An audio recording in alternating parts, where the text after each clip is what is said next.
Hey, welcome to the channel. My name is Jason, and here I talk about all things story. The story I'm talking about today is one of my own. Yes, we have reached episode 34 of Worth 1000 Words, the series where I write a 1000 word short story based on a piece of artwork without an outline. And today, alas, there are no monsters, there is no blood, there is no sadness. Well, maybe a little bit of sadness. I can't say that this one fully tugged on my heartstrings, but maybe it will for one of you. I don't know. I usually feel like I have a good instinct for when things like that work, but this one just didn't quite hit it for me. That doesn't mean I hate the story or I think it's a bad story. Just sometimes you don't always nail it, and that's why I think it's really important for me to share everything I do here, how I did it, what it is without it being heavily edited, because hopefully that inspires you to sit down and do your own work and know that it's always difficult. Every time I sit down and do these things, it's a hell of a task, I'll tell you. Once I sit down, once I get in the zone, once I get the music on, I'm there most of the time. So speaking of music, what is the soundtrack of today's artwork or today's story? Well, it is by my old friend Lossel, as if I know him, but it is a very short album of only 3 songs. It's about 30 minutes long, and it is called Faults, Coasts, and Lines. And the reason why I chose it is I needed, and I know I listen to a lot of ambient while I write, but I needed something particularly even toned, something that's just subdued and quiet and isn't going to have a lot of dynamics to it. I know I'm really just describing ambient music in general, but there's something special about Lossel's work. It has a very pleasant drone. So I encourage you to check it out. Encourage you to check all of his work out. He's the artist that got me into electronic music, or ambient if you want to be more specific. And he's an amazing talent. And I believe he has a new album coming out in May. So, but enough of the blabbering. Let's check out this week's artwork. This week's artwork is titled Gift, and it is by an artist who goes by Swang from Vancouver, Canada. This is one of those that drew my eye because there are no monsters, there are no aliens, there is no blood and gore and horror. Although, as much as I love those things, it is a good departure for myself to try something different. Really, to just add more challenge. So, what do we have here? We have what appears to be an old woman with a cane looking down at a cat who is looking up at a wall of flowers in this somewhat of a sci-fi looking tunnel, I guess. Maybe it's not, but I get that vibe from it. So what I love about this is the composition. We have this light streaming down.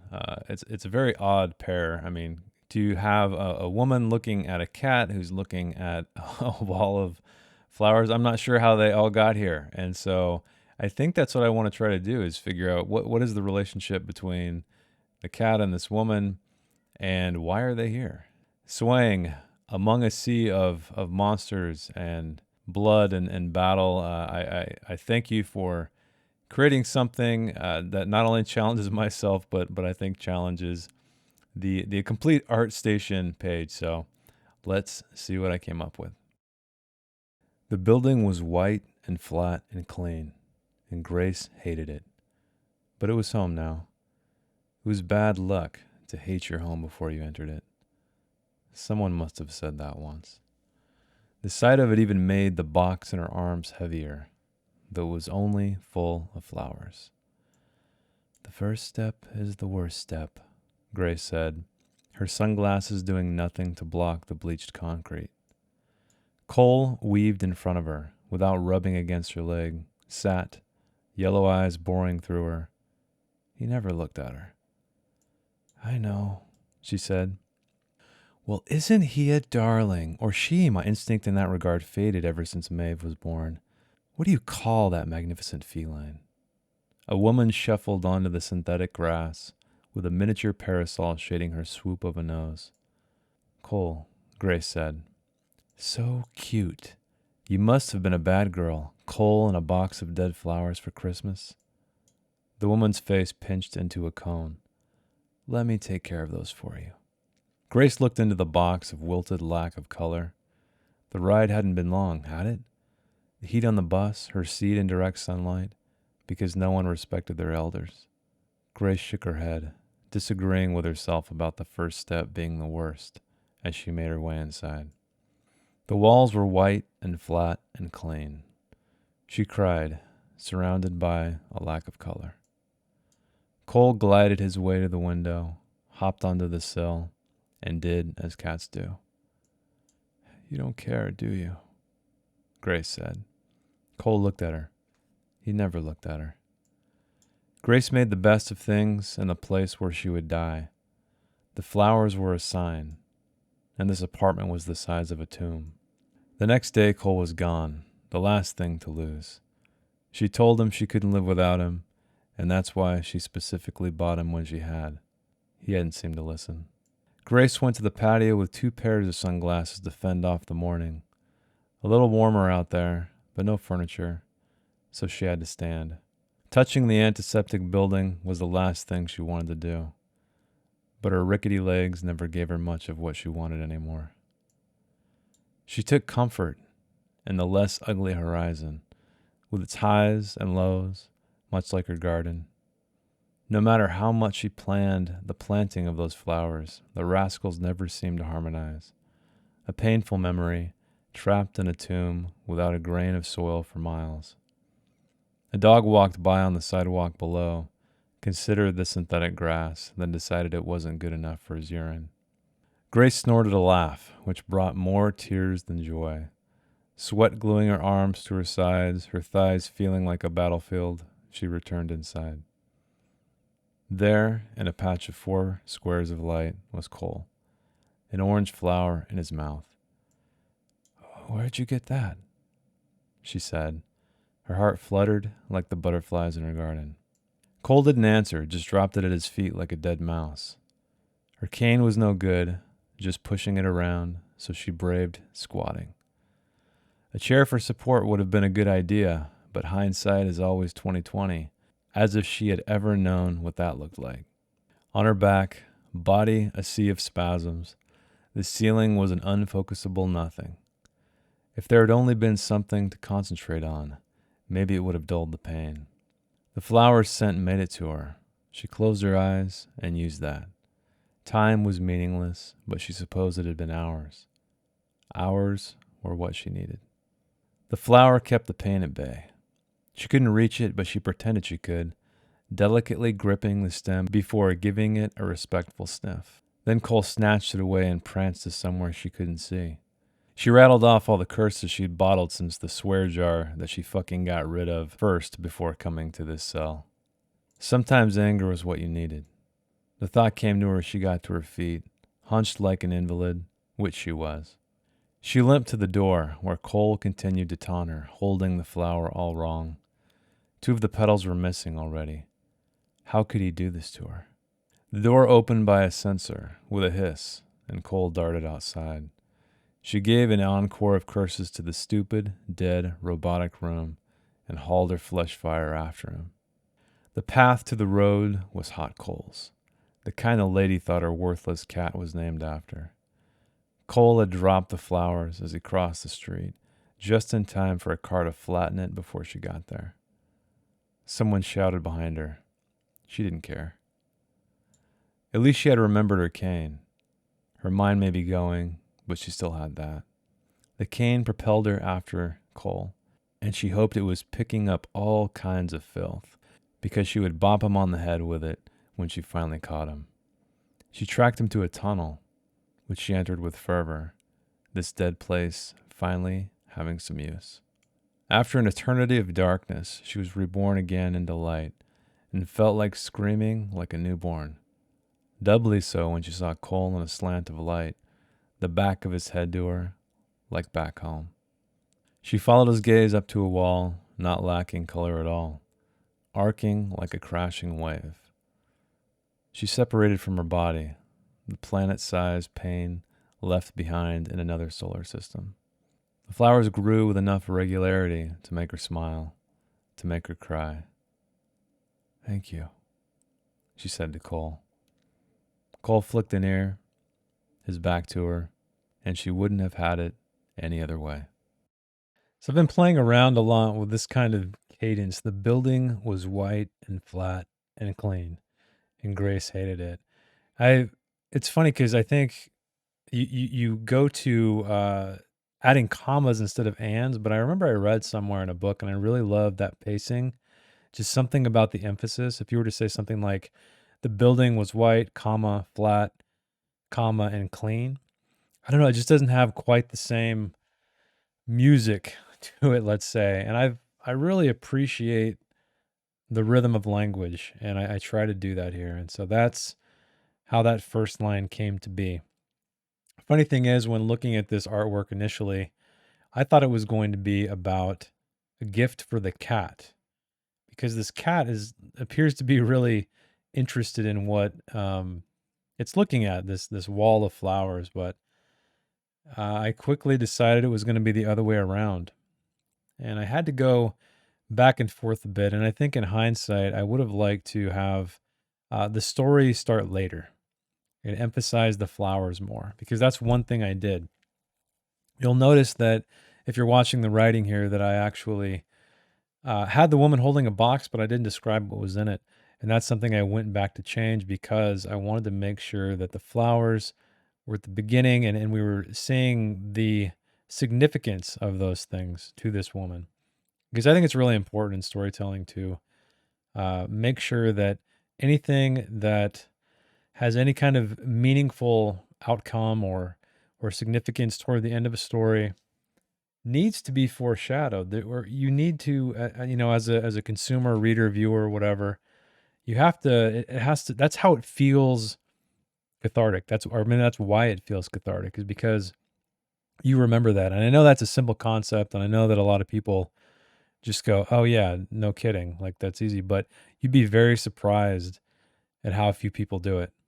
How little I read that or watch that, and it's such a powerful tool in writing that I try to do it in everything. You know, try to make it not as obvious, but in the beginning, like I don't want it to seem as though, hey, look at this, hey, look at this, hey, look at this. In the beginning, when I show that whatever that thing is, or that event is, or that person is, but I want you to know by the end of things that that is exactly why. You go, oh. So that's my goal on that. And I had the idea of Cole being a black cat or a gray cat. And I don't know what it was, but I just wanted this woman, she's lost everything. And it really didn't start this way. It's kind of what I discovered while I was writing it, and how we don't think of our grandparents or our parents, even when they get old enough, or great grandparents, whoever it may be, like what it feels like to sort of be, pushed aside and left alone. And this woman in the story really only had this cat and these flowers. She had a garden. And I think I would have liked to go back and illustrated that a little bit more, the importance of it. I did bring it up, as I mentioned, but I wish maybe I would have talked about her garden and her home life a little bit, just, a few words, a few lines, something like that, which I may do in the rewrite. We'll see how I feel about it when I come back to it. But anyway, back to the topic. I wanted to explore that a little bit. And I don't know, I'll be honest with you right now that I didn't get that same emotional tug that I did with something like the whale, that story about the child dying, and the father, using that symbolism, or that object as a metaphor for his son's death, and grieving in that way. I didn't feel that same tug here, but I felt like it was still a nice little story. It ended where it ended in a nice spot, comparatively to how I, in relation to how I started it. And again, I was trying to write very simply here. I was trying to emphasize the building itself as an object of her disdain. I wanted her to not like this, and that's why the first line is, the building was this and this and this, and Grace hated it. Not so much because of what the building was, but what it represented. And right here, I like this part. She took comfort in the less ugly horizon with its highs and lows, much like her garden. So That just kind of popped out of nowhere, and I really liked where that went because it was calling back to her past and then calling back to the flowers in the box that she brought over. But there was no soil for miles, which right here I describe a painful memory trapped in a tomb without a grain of soil for miles. So there's synthetic grass, and this is a great opportunity. This is something you can do in your writing too. You know, the dog walking by on the sidewalk considered the synthetic grass and decided it wasn't good enough for his urine. So whether or not that's exactly what the dog was thinking, that is how she perceived it. And I think those are great moments you can do or use for your characters to convey their feelings without explicitly saying it. And so I try to do that quite a bit. And I wanted to demonstrate her age here, and so that's why, sweat gluing her arms to her sides, her thighs feeling like a battlefield. She returned inside. And then finally, Cole's back. I didn't want to. She's kind of giving up in a way. So I have him leave, and she's just kind of accepted, like, well, this is it. I'm losing everything. So she's very pessimistic in this whole thing. And then he shows up, and she doesn't, make such a big deal out of it. I think later, I believe, yeah, when I go through editing back, I try to illustrate her sadness a bit more because I don't feel like on the first pass I did, and it felt off to me, and maybe that is an aspect that I can spend more time in on the rewrite if I feel like it, is just really getting into her head and her grief, right? Maybe adding more elements or more symbols other than the flowers. I don't know, or maybe that's just going to convolute the whole thing. But I had her fall here, and I think that would be another opportunity as well to make that fall mean something. So she was reaching for the flower. She felt betrayed by her cat because he just brought it in like a dead mouse. But as it goes, or as people seem to believe, cats bring the dead mice to you as a gift, and so that was the thinking there. And again, she's giving up. She's lying on the floor in pain, not even calling for help. And I think that's an important thing to talk about, is that she's still very she doesn't want to rely on other people. She wants to take care of herself, do her own thing, just not be taken care of. And I think that's one thing I feel like a lot of older people, they hate that aspect. They hate being babies again, essentially.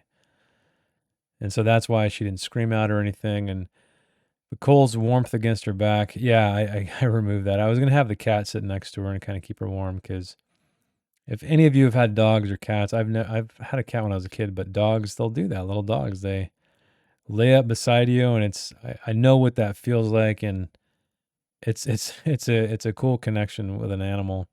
And so I thought that maybe I would use that as a coping mechanism or a comfort mechanism for her while she's in pain on the floor.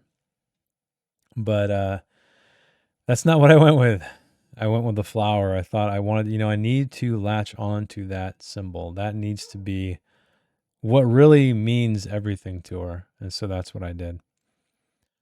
And I had the door opening by a sensor, and I think I went back and I changed it again because I must have run out of words. But I wanted the hiss of the door to be reminiscent or remind her of the bus door where the flowers died, because they wilted in the sun because nobody would give her a shaded seat. And I think that's another thing that's kind of interesting is, she didn't demand anything like that. She just, took whatever was given to her and didn't complain about it, even though it was mentioned. She mentioned, at least internally, about how no one respects their elders, but she didn't fight about it.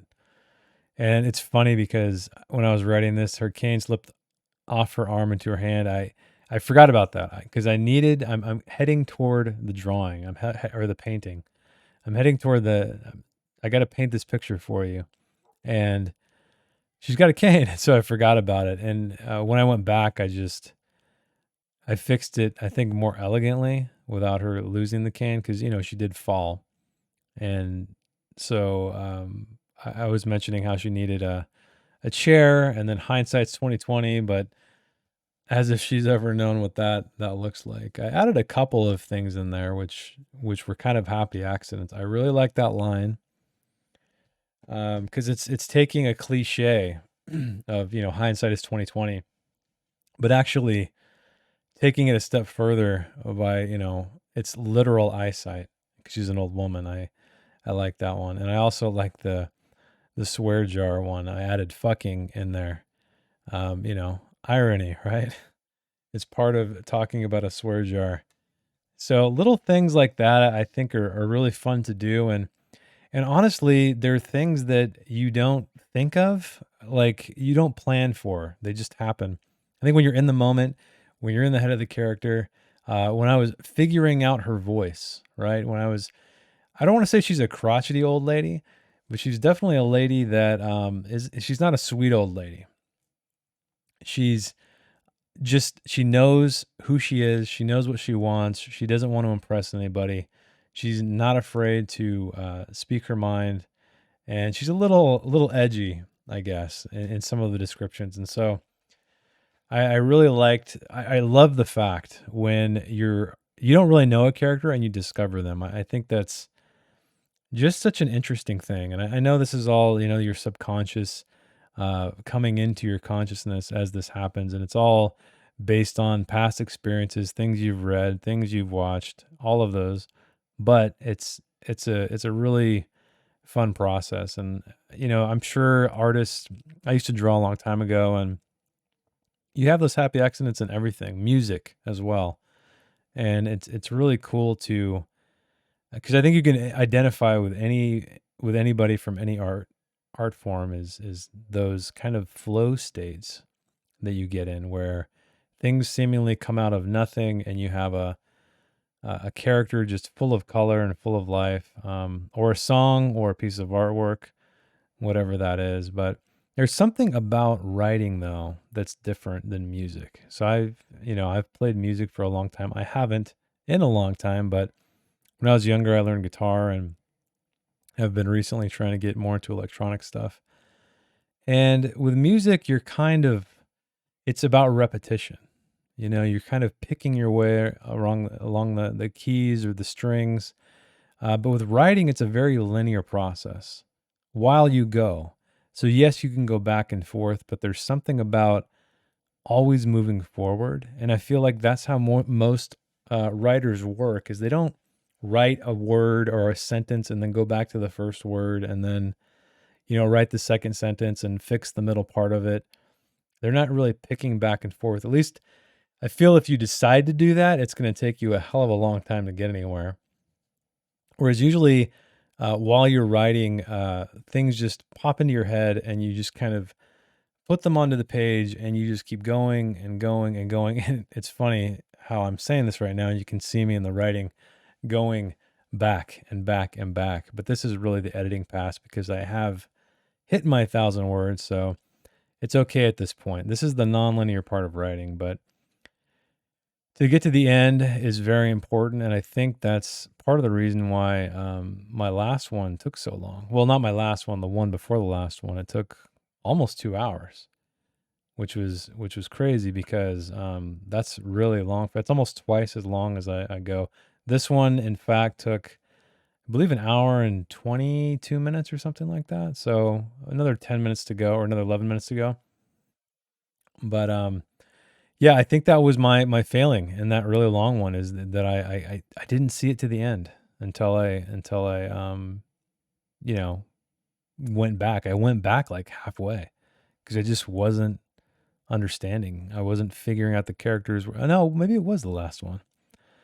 Man, I need to I need to get these thoughts straight before I start talking. But anyway, yeah, I went back on the second pass, added a little bit more sadness, a little bit more emotion, cleaned up the writing a little bit, just leading up to that endpoint. And like I said, I didn't feel those, tug on my heartstrings when I got to the end of this. Now, I know that writing is very personal, and Whoever you are reading this right now, or listening, or whoever listened to the story, this story may have reminded you of someone, or a time, or a place, even, or a cat that might affect you. And I think that's what's great. It's the same thing with music and art.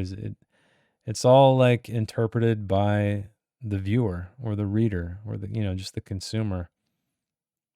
So it's always interesting to hear people, like, when they've read your work, to see what they got out of it.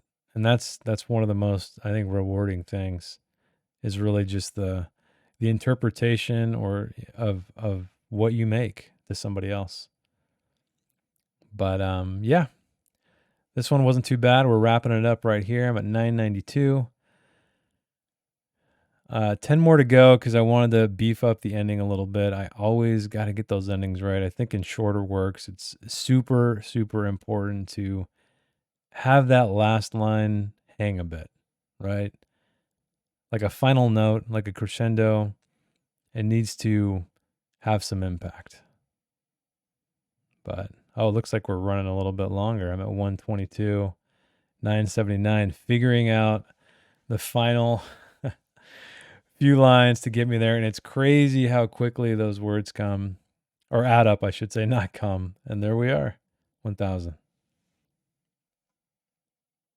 Welcome to the end, dear viewer. I am so glad you made it. Hopefully this video isn't crazy long. I actually sped up the writing again to 5 times instead of 4 times, and it is still hard to keep up. I think that my narration, or my analysis, I guess, has kind of evolved to less of a line by line analysis, even though I do pop in there and discuss that stuff, to more of a global thought process of what I was thinking while I was writing it, and maybe what I learned from it as I went, and the good things and the bad things that I discovered. If you're one of those people who listen to that part and enjoy the newish way I'm doing it, let me know if you'd like me to go more into a deeper dive line by line as well. If you're a writer out there who enjoys that kind of stuff, also let me know. I'd always love hearing feedback, and any way I can make these videos better for you. But anyway, let's talk about the story, what I learned, what I liked, what I didn't like. Well, so I think the main thing I did not like is I didn't feel the tug on my heartstrings when I got to the end. Not much. I mean, I literally cried when I was writing Whale, and as I mentioned, it's because I have daughter, and I think the bond between a parent and a child is just stronger than anything else, any relative or anything like that. So maybe that's part of it. But grandma, I love you. Okay, that's nothing against that. Not to speak poorly of anyway. And I love animals. I had a cat when I was a kid, but I was very, very allergic to cats growing up. So that didn't last very long. So I've never really had much of a bond with cats. But dogs, however, major, major bond. So I just kind of was channeling that kind of relationship. Whether or not I achieved it, I don't know. So another thing that I would probably go back and do is maybe start the story later, right? Not have her approach the building and go into the building, but have her already be there. She's experienced all these things already, and is just inside of her own head in this literal tomb, I guess, or metaphorical tomb. But I don't know. We will see how I feel about it when I read it later, when I go back for the editing for publication. Because sometimes, when you're in the moment and you're thinking about this stuff and you're reading it and you think it's garbage, you go back later and you read it, and you maybe sometimes you don't feel so bad. I think it's extremely important to separate yourself from your work. Do not write something and publish it immediately after. Let it sit for a bit. I highly, highly suggest you do that. You'll have a very different perspective on it. But anyway, what did I like about it? Well, there's a couple of things I did like, and I mentioned in the analysis, I guess we could call it, the section, what I call the words, were the couple of lines there that the swear jar line. So I added fucking in there, which I felt like it made that line so much more powerful.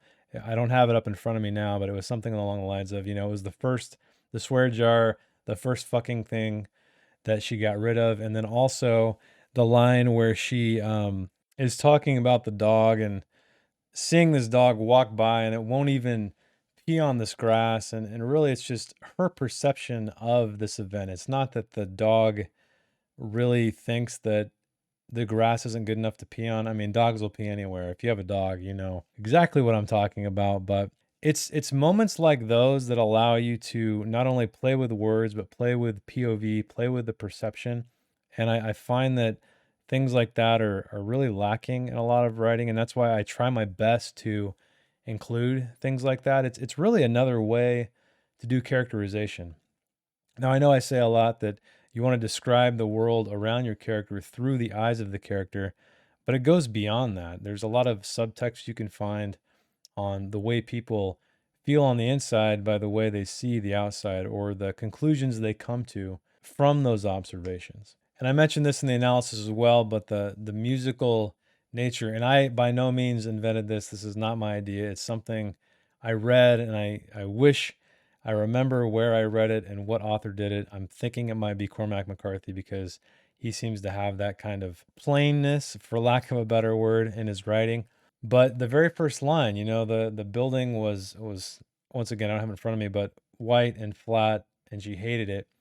And there's just something about punctuating description or dialogue, actually not dialogue so much, but more like narration. I just love the music of that.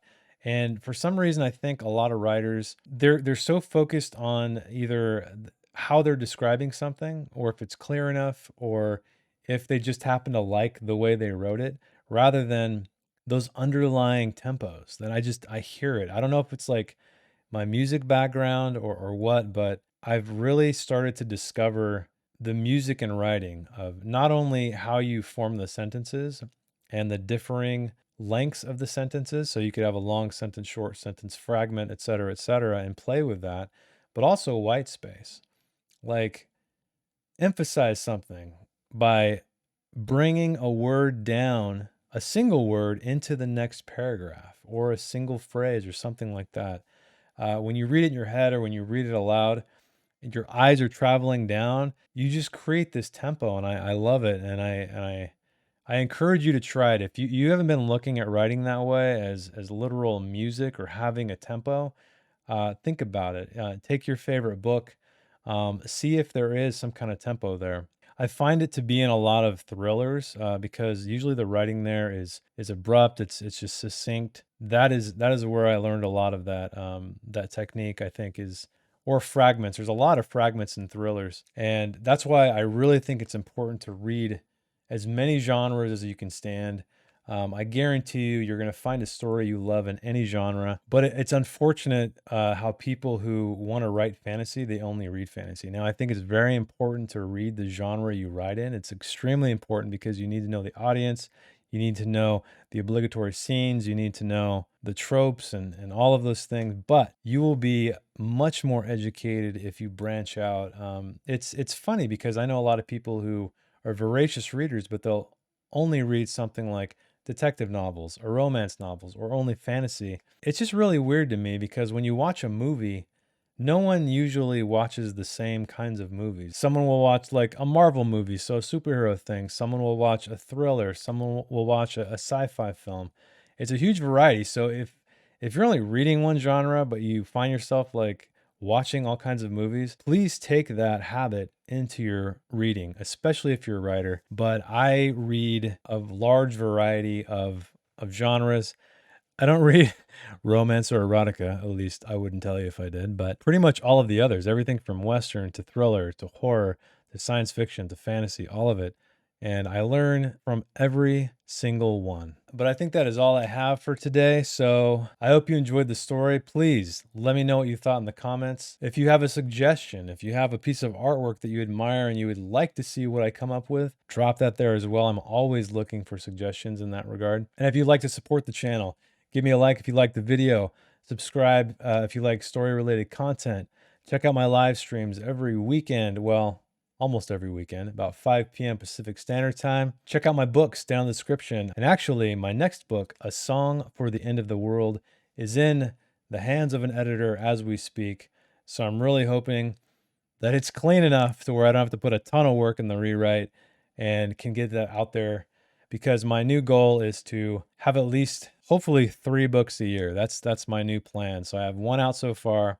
This will be 2. I'm kind of cheating because the Worth 1,000 Words will always be out every year, as long as I do it. So really, I just got to write 2 books. Thanks for sticking out this long. If you are still listening, keep reading, keep writing, and I will see you next week. Thanks. Bye. If you'd like to read the story in its non-video format, check the link in the description. I didn't edit anything else, promise. Thanks again.